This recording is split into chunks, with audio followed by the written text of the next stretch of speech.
para este análisis es precisamente el 28 de junio del año 2009, ¿no? Honduras fue el país que tuvo el primer golpe de Estado en el siglo XXI y fue prácticamente la destrucción de la soberanía a fuerza de bala y garrote, un proceso que no ha cesado. Tenemos también más de 600 asesinatos selectivos, la mayoría de ellos de líderes de comunidades, periodistas, abogados y defensores de derechos humanos.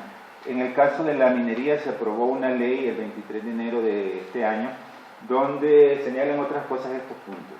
Primero, que las concesiones mineras se entregan a perpetuidad, es decir, se está entregando el territorio fraccionado a perpetuidad a las empresas mineras. Lo único que tienen que hacer ellos es pagar un canon de $3.50 al año por hectárea y lo mantienen a perpetuidad. Fácilmente podríamos tener 600 proyectos mineros en proceso de licenciamiento. El potencial en materia extractivista que existe en Honduras, prácticamente en todo el territorio, está lleno de vetas de oro fundamentalmente, de plata y polimetálico, ¿no? Entonces esto ha llevado a que el tema de la industria extractiva, específicamente de la minería, se vuelva un tema mucho más conflictivo. En segundo lugar, se atenta contra el derecho a la información cuando se declara que toda la información técnica y financiera de las empresas mineras es de carácter confidencial, tiene la categoría de secreto de Estado. Es decir, la población hondureña no puede saber qué es lo que está sucediendo con una concesión minera, si está contaminando o no puede acceder a la información del Estado. En tercer lugar, posibilita también la expropiación forzosa de pueblos y comunidades enteras en función de que la minería es considerada como un bien público y como un bien de utilidad e interés nacional. Desconoce también el derecho humano al agua, pone en riesgo todas las zonas protegidas y las áreas de reserva. Tenemos inclusive áreas que son consideradas patrimonio mundial de la humanidad. Abre la puerta para que las tierras agrícolas sean entregadas a las transnacionales mineras, sino al campesino. Genera un conflicto enorme en el proceso de reforma agraria. Y un punto importante que es muy delicado para nosotros es que ubica al ejército y a la policía al servicio y como asociados de las empresas mineras. En la nueva ley se plantea que el 2% de los impuestos que van a pagar las empresas mineras al Estado van a entrar a formar parte de una tasa que se llama la tasa de seguridad, supuestamente para el control de la delincuencia y toda la violencia que hay en el país. Pero en el fondo lo que hace es convertir al ejército y a la policía en socios de cada uno de los emprendimientos mineros que hay en el país. Eso tiene el efecto inmediato de que las comunidades y las organizaciones defensoras de derechos humanos nos ponemos en el punto opuesto del ring. Un segundo punto que queríamos plantear frente a esto es el tema de las ciudades modelo como una nueva esclavitud o un nuevo proceso de recolonización de la ciudadanía. Tienen un nivel de autonomía tan grande que en dichas zonas no van a ser aplicadas las leyes nacionales, van a ser aplicadas las leyes del país que invierta en esa zona. También en cuanto al régimen económico y judicial, las autoridades de la ciudad modelo, bajo los intereses de los inversionistas, podrán emitir su propia moneda, es decir, allá pueden decidir si va a ser la moneda local, va a ser el yen, va a ser el euro, va a ser la libra esterlina, cualquier moneda de donde sea la ciudad origen, la inversión, esa es la moneda que puede circular ahí. Estamos hablando de la generación de un Estado dentro de otro Estado y la eliminación de la soberanía que tendría el Estado hondureño en estos territorios que supuestamente pertenecerían por decreto y por norma constitucional al Estado, pero que son entregados a cualquier gobierno o conglomerado de empresas que quisiera construir una ciudad modelo. Nosotros creemos que todo esto que les he planteado, el tema del golpe de Estado, la consolidación de los grupos de poder oligárquicos en el país, la intervención extranjera, tanto en materia política como en materia económica, está generando también las condiciones para la declaratoria de Honduras como un Estado fallido. Creo que la única opción es convocar a una nueva Asamblea Nacional Constituyente, que fue la razón original por la que se dio el golpe de Estado de Manuel Zelaya. Ahora se convierte como la salida y la opción para que los grupos conservadores se mantengan en el poder. Bueno, la minería y las actividades extractivas, incluyendo las ciudades modelo, se convierten no solamente en actividades económicas, sino también en unas estrategias de defensa nacional para los países del norte, que lo que han declarado es que una de sus prioridades nacionales es garantizar el acceso a recursos, garantizar el acceso a energías y a combustibles fósiles. De parte de los grupos conservadores y del capital internacional, estamos frente a una nueva estrategia para el blindaje de violaciones de derechos humanos por parte de las industrias extractivas del capital corporativo.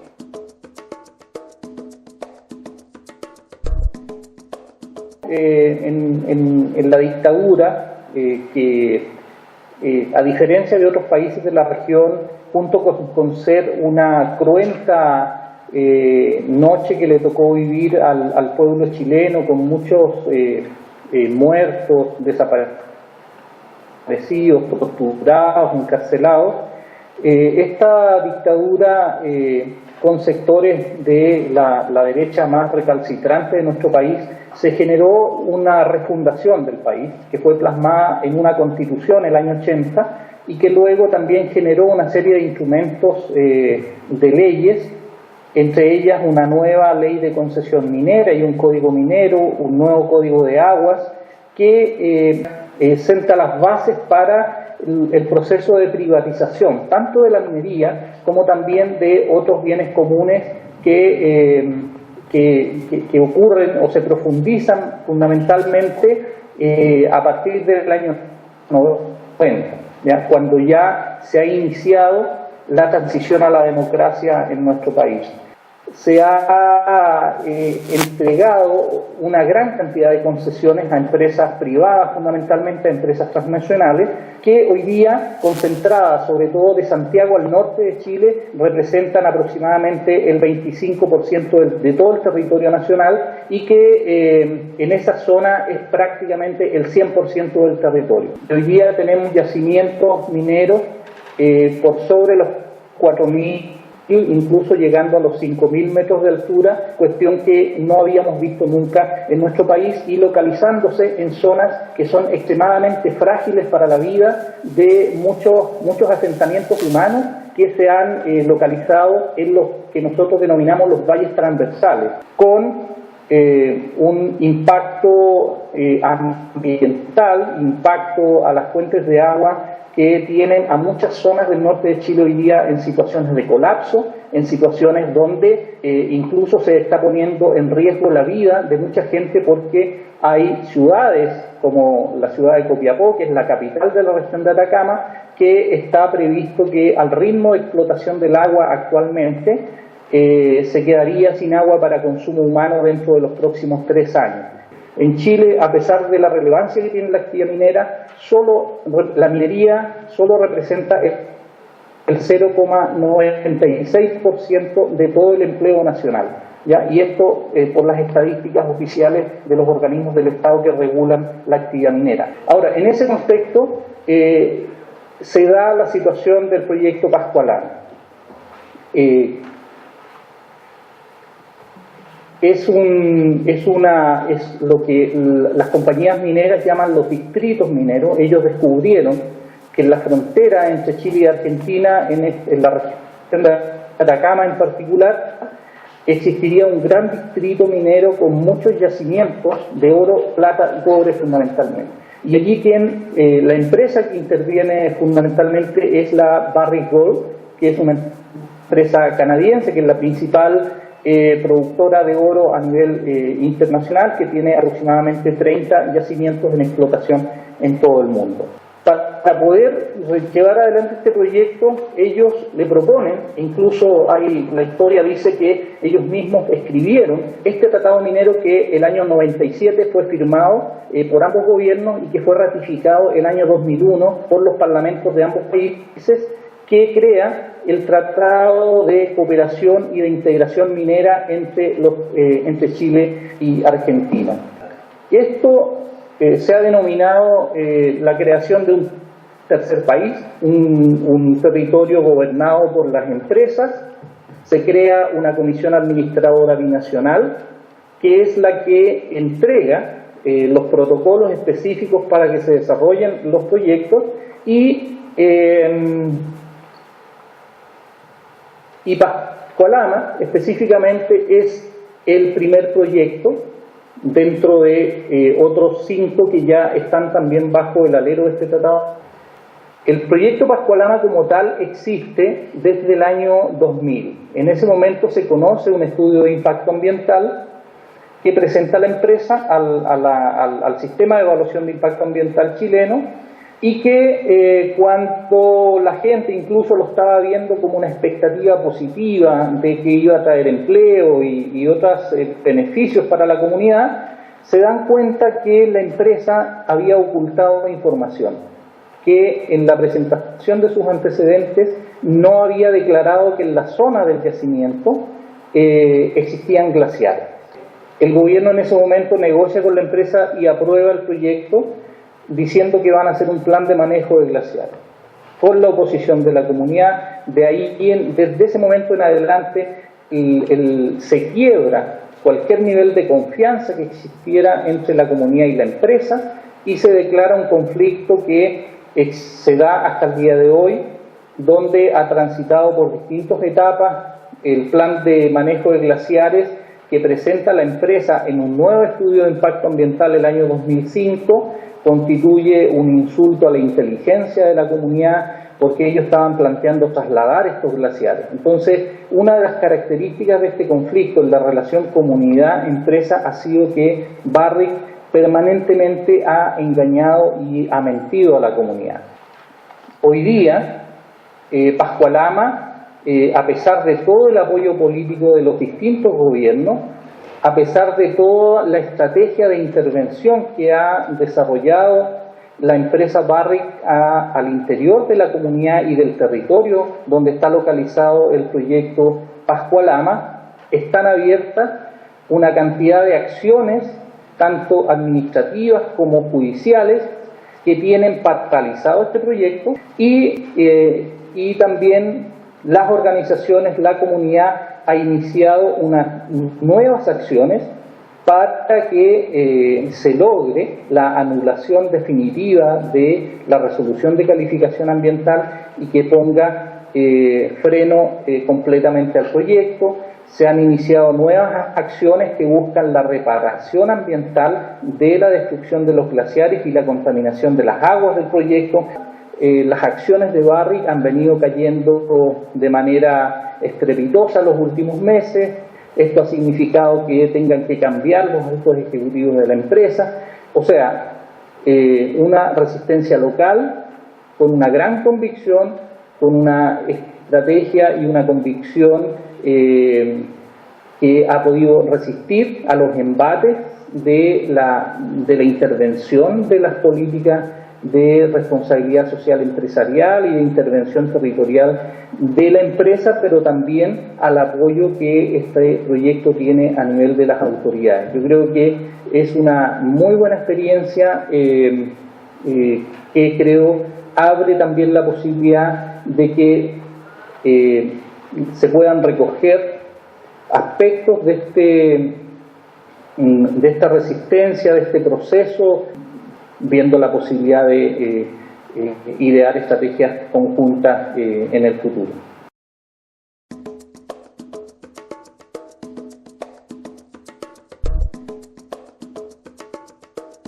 Para comenzar, mencionar que la situación económica del Perú siempre, al menos desde el conocimiento que tenemos históricamente, desde el siglo XVIII especialmente, estado siempre vinculada a la explotación de recursos naturales, con algunos países hermanos, como en Chile. Luchó por el tema del salitre y del guano. Otro recurso natural importante que el Perú explotó también fue el caucho en la Amazonía. Posteriormente, otro recurso importante en los años 70 en el Perú fue la pesca. El Perú llegó a ser el primer productor de harina de pescado. Luego el petróleo, ya en la época del gobierno militar. Ya en la época, democrática, fundamentalmente el recurso principal que ha sido centro de la economía en el Perú ha sido la actividad minera. Finalmente, muchas de esas zonas en las cuales se desarrolló esas actividades económicas han quedado en la extrema pobreza, en la marginación, con gran cantidad de pasivos ambientales, ¿no?, en el caso minero, y sin mayores posibilidades de tener otras actividades económicas por los niveles de contaminación que quedan desde muchos años atrás. El presidente Humala, que bueno, ya lleva 2 años en el poder, ¿cierto?, ingresó con toda una propuesta, ¿no?, de un cambio del gobierno. Llamó a su gobierno en su eslogan electoral la gran transformación, ¿no?, la gran transformación, y sobre todo tuvo el voto de aquellos especialmente excluidos, ¿no?, las personas en el Perú denominadas de los sectores E y D, de extrema pobreza, marginados, olvidados, y aquellas personas también que en muchos casos estaban afectados por las grandes explotaciones de los recursos naturales como minería, petróleo y gas en el país. Pero eso cambió rápidamente. El ejido Ollanta Humala se instaló en un hotel en Los Delfines, en la capital, en una zona pudiente de la capital, y recibió una serie de visitas de diferentes grupos económicos. Y allí lo que se produjo fue la gran transformación, pero no la que buscaba Humala, sino su gran transformación. En este mes de mayo, hace unos cuantos meses solamente, el Ejecutivo dictó 2 decretos supremos, el 054 y el 060, que tenían como fin agilizar todos los trámites burocráticos que generan retrasos a los proyectos de inversión. ¿Cuál es el tema? La presión ha sido en el último tiempo que están bajando el precio de los metales.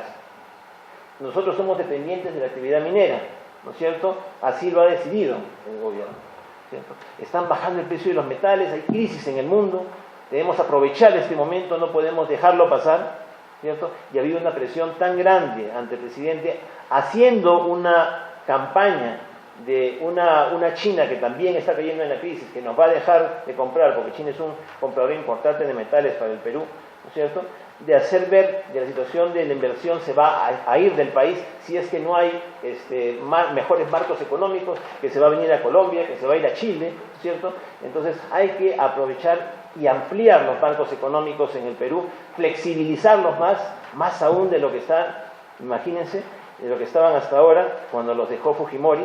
En realidad no existe tal caída de los precios de los metales en gran medida. No estamos llegando a precios que sean menores a los del boom económico en el cual se ha visto inmerso la actividad minera en los últimos tiempos. Actualmente inclusive se mantiene una cartera en el Perú de proyectos que están llegando a los 55.000 millones de dólares, 47 proyectos mineros. Esta ofensiva de los grupos económicos ha llegado a los niveles de estas normas, por ejemplo, llegando a modificar en casos concretos los permisos que se daban para realizar actividades extractivas en lugares en los cuales habrían restos arqueológicos. El Perú es un país que también fundamentalmente es un país turístico por sus recursos arqueológicos, por la gran riqueza arqueológica que ha dejado los ancestros, ¿no? Ahí tiene Machu Picchu, una de las maravillas del mundo. En el Perú, en el tema minero, quien aprobaba los estudios ambientales, quien daba las autorizaciones a partir de la aprobación de los estudios ambientales en minería, era el propio Ministerio de Energía y Minas. ¿Qué pasaba entonces? Que es el Ministerio de Energía y Minas que promueve la actividad minera, al mismo tiempo se encargaba de revisar los estudios ambientales. Sin embargo, con esta norma se empezaba a tener una perspectiva diferente, porque esta norma de noviembre del año pasado lo que estableció fue que ya el Ministerio no iba a encargarse de ello, de revisar los estudios, sino esta obligación iba a pasar al Ministerio del Ambiente, ¿no? Sin embargo, la ley trajo también, como dicen, echa la ley, echa la trampa, un pero, ¿no es cierto? Y el pero de la ley era que los estudios ambientales de algunos proyectos que fueran declarados de suma importancia, estratégicos y de interés nacional, iban a seguir pasando por aprobación del Ministerio de Energía y Minas. Entonces, claro, en esa lógica, ¿no es cierto?, ya tenemos esta cartera de 47 proyectos que han sido declarados de interés nacional, y estos 47 proyectos ya no van a pasar por el Ministerio de Ambiente, sino van a pasar por el Ministerio de Energía y Minas, ocurriendo lo mismo de antes, ¿no? El 47% del total de la región hidrográfica del Pacífico, de todo el Perú, que tiene sus tierras dan a la costa pacífica, ¿no es cierto?, tienen concesiones mineras. O sea, casi el 50% de todas estas tierras que dan hacia el mar tienen presencia de concesiones mineras. Y de estas tierras podemos ver que solamente ellas tienen acceso al 1.8% del nivel de agua a nivel del país. Siendo la actividad minera una actividad que necesita una gran cantidad de agua, la situación que se viene respecto al recurso hídrico es extrema. El territorio nacional del Perú, del 100% del territorio nacional, entre comunidades campesinas y comunidades nativas, ocupan el 27.3% del territorio. Es decir, 30% del territorio nacional del Perú está ocupado por estas comunidades campesinas y nativas, pueblos indígenas, así denominados, así planteados por el Perú a la OIT, ¿no?, cuando hablamos de pueblos indígenas y la aplicación del convenio 169, ¿no?, son el 30% de sus tierras, ¿no?, son de estas comunidades. Por eso el interés del Estado, ¿no?, y de las empresas especialmente, de no otorgarles mayores facilidades a estas comunidades para la defensa de sus tierras, ¿no?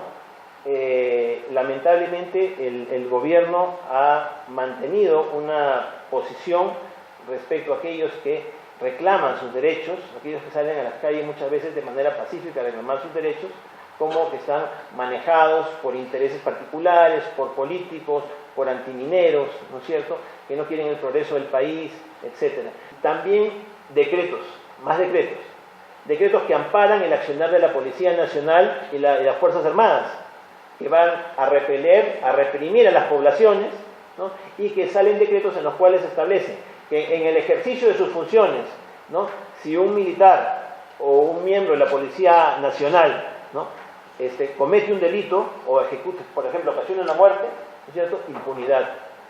El gobierno cambió, sufrió su gran transformación, el Congreso también cambió, sufrió su gran transformación y emitieron un reglamento de la ley de consulta en la cual desnaturalizaron totalmente el derecho a la consulta y su aplicación.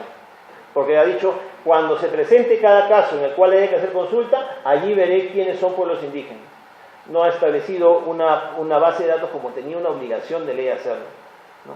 Y entonces eso genera que él puede establecer, según su criterio, en el momento que considere pertinente, a quién se consulta o a quién no, a través de las entidades del Estado que consultan, ¿no? Porque el Estado es el que consulta a través de las entidades que van a tomar medidas que pueden afectar a los pueblos indígenas.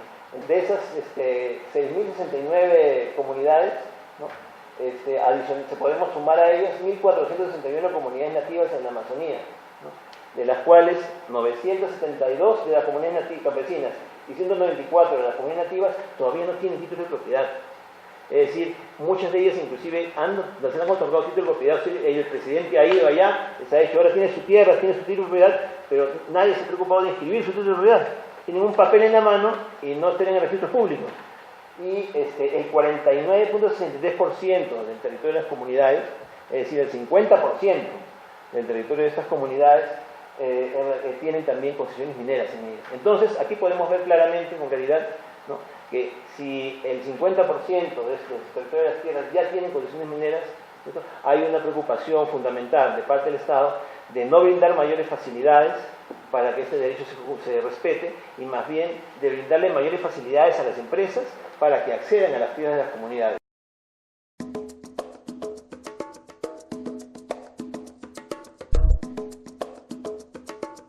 Los 5 países que consumen más materias primas a nivel global. CN evidentemente es China, que es el país que más materias primas consume hoy en día en aluminio, en plomo, en cobre, en níquel, en zinc, en estaño, en acero, en carbón.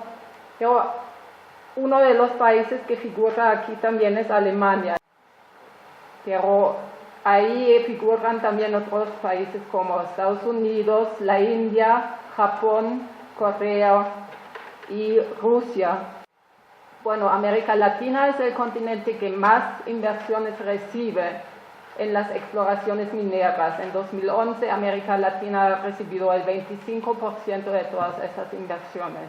En Europa hay muy pocos yacimientos mineros y los altos estándares ambientales lo dificultan mucho explotar estos yacimientos que existen. Y Alemania tiene que importar el 98% de sus materias primas, que es una dependencia total, y por eso el tema del acceso a las materias primas es la mayor preocupación de la industria alemana. En 2009 las importaciones de materias primas tenían un valor total de 84.000 millones de euros, más o menos. Si se compara con el presupuesto nacional de Perú, por ejemplo, es más del doble. Bueno, lo que se produce en Alemania, ustedes saben muy bien, automóviles, maquinaria, productos químicos y otra vez el abastecimiento con materias primas es la gran preocupación, es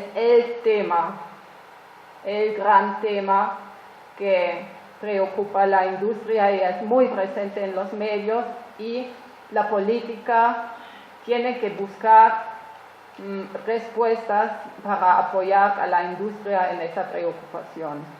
Bueno, unos ejemplos: carbón viene en su mayoría de Colombia, de Sudáfrica y de Estados Unidos. Más del 25% del carbón que nosotros consumimos en Alemania viene de la Guajira y del Cesar aquí en Colombia. Son en total más de 10 millones de toneladas que se han importado a Alemania en 2011. Alemania importa el 23% de su cobre, de su concentrado de cobre, de Perú, 21% de Chile y 19% de Argentina y 14% de Brasil. Ustedes pueden ver la importancia que tiene América Latina y sus materias primas para Alemania. Hoy en día China compra grandes terrenos en África, en Asia, en América Latina y asegura su abastecimiento en materias primas a largo plazo. Es una nueva forma de abastecerse de materias primas que no se conocía hace 15 años y que preocupa mucho a los países como Alemania, que no tienen materias primas en su país y que tienen miedo que en el mercado internacional ya no hay el suficiente material como para abastecer a la industria. China tiene el 97% de todos los yacimientos en tierras raras. Son unas sustancias que existen en pequeñas cantidades y que se necesita para producir televisores, celulares, smartphones y otros productos sofisticados. Y China, que tiene el 97% de todos los yacimientos, cortó sus exportaciones en 2010 diciendo: nosotros lo necesitamos para nosotros mismos. Y por eso los grandes países industrializados, Estados Unidos, la Unión Europea y Japón, denunciaban a China ante la Organización Mundial de Comercio inmediatamente para reclamar que tengan que abrir nuevamente su mercado de tierras raras. Otra tendencia internacional que preocupa es la escasez de ciertas materias primas. Y un problema es que se puede encontrar más yacimientos en otros lugares menos accesibles, con más impactos ambientales. El problema es que no vamos a tener la energía para extraerlos, porque claro, petróleo y carbón y todos estos, estos combustibles también tienen un alcance muy limitado. Bueno, la respuesta de la Unión Europea y de Alemania frente a esta situación de mayor competencia en el acceso a las materias primas es que en ambos espacios se han formulado nuevas políticas de abastecimiento en materias primas. Y los tratados de libre comercio son un buen instrumento para construir, para como atar las manos de los países que están ricos en materias primas. No se establecen en estos documentos las medidas que sean suficientes para cortar el consumo totalmente desmesurado de recursos naturales en Europa y a nivel global. Una de las medidas que sería mucho más necesario que pensarse siempre en nuevas estrategias de cómo acceder a las materias primas sería pensar en cómo podemos bajar el consumo de materias primas. Bueno, un pilar de esa nueva diplomacia de las materias primas son los llamados convenios mineros. Alemania ha firmado un convenio minero con Kazajstán y con Mongolia en 2012 y otro con Chile en 2013, al inicio del año. Y están en proceso de firmar un convenio minero con Perú. No se concretizan las medidas de cómo se va a buscar el respeto y la plena realización de los derechos humanos en el contexto de la industria extractiva. Son temas que quedan afuera. Y las estrategias referentes a las materias primas apuntan más bien a modalidades más duras para acceder a todo costo a los recursos. Nosotros pensamos que la riqueza en materias primas de un país no significa automáticamente un desarrollo social positivo. Al contrario, lo vemos en muchos países que el boom minero no es aprovechado de ninguna manera para invertir en salud, en educación o en fortalecer otros sectores económicos. Más bien, estos otros sectores que quedan debilitados y se mueren poco a poco. La extracción de minerales deja enormes pasivos ambientales que quedan como una deuda ecológica para las futuras generaciones. Y en muchos países de América Latina, los conflictos sociales relacionados a la extracción de recursos naturales amenazan la paz social.